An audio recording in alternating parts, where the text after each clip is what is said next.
So welcome to Candy Crush level 35. Glad you guys have made it here.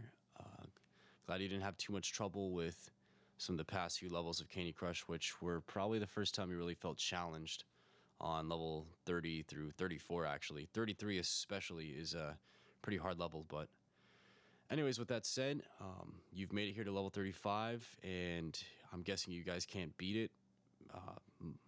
Your biggest problem is probably because you get to the end and you have trouble jellies or jellies that are in odd spaces.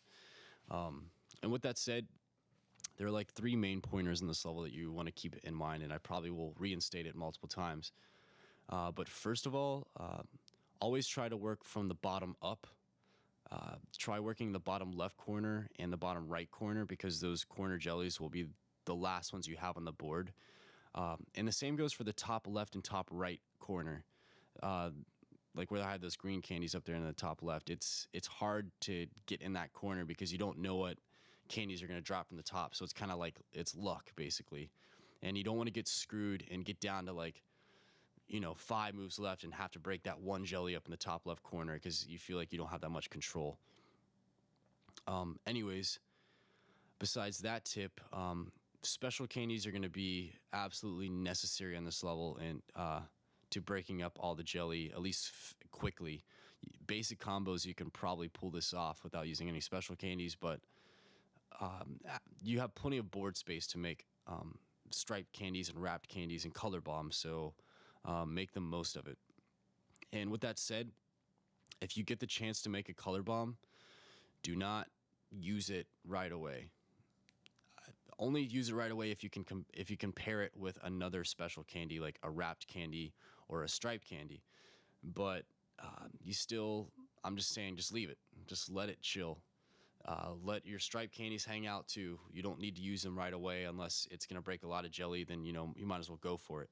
But if you have the chance to create a color bomb and it's near the striped candies, then that's going to be probably the strongest attack you can use in this level, if not one of the strongest attacks in the game. If you don't know, hopefully you guys do know, I'm just going to explain this real quick.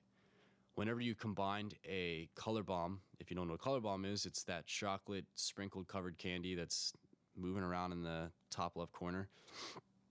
If you combine that with let's just talk about the striped blue candy. If I combine the color bomb with the striped blue candy, it will turn every blue candy on the board into a striped candy.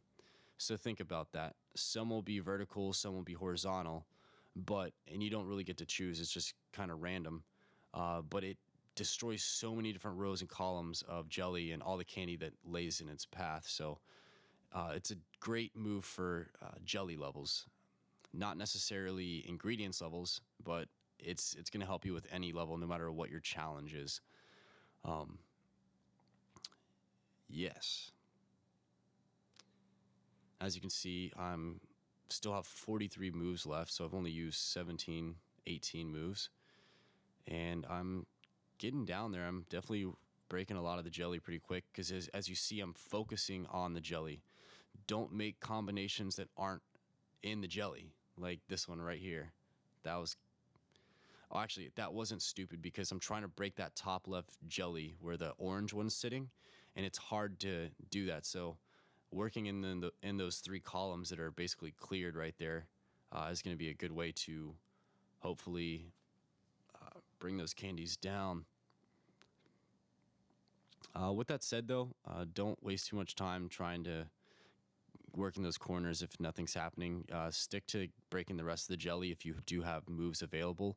But if you don't have any moves available in the area, like right now, I have a bunch of jelly in the bottom right corner, so I should be focusing most of my attention there. But if I don't have any moves there, then I would move up to the top left corner and try to get those little problematic jellies. And right now you see that red candy's flashing, the wrapped candy, for a hint for me to use it. Hopefully you guys know by now that the hint is not always the best move to make. A lot of times it's the wrong move to make. So use your own brain and don't trust what it tells you to do. Of course, sometimes it is the best move or it's the only move on the map. But for the most part, the hints that they give you are not the best. And this move I'm about to make right here, I think, that was definitely the way to go. If I can get So right here, look at this. Don't do that. If you Whenever you combine a color bomb with a wrapped candy, it is a strong attack, as you just saw. It did break up some jelly and helped me out there. But when you combine a color bomb with a striped candy, I feel like it is a much stronger attack, and you always destroy more candy, you get more points, and it's just, and it's honestly, it looks better. I feel like it just does way more. I think there's a lot of people out there that might agree with me. And that's, in my opinion, the strongest special candy combo that you can do in this game. As you can see, all I have left is that one. Oh, and it's gone. I had 23 moves left, so I beat this level with an extra. I did it within, what, 37 moves? So you guys should have somewhat the same luck. This is not a very hard level. If you beat level 33 and 34 and 30, then this level should not be too hard for you guys. Just work in the bottom of the board and concentrate on the jelly. Don't waste your time.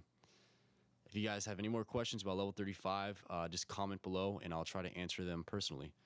Good luck with level 35.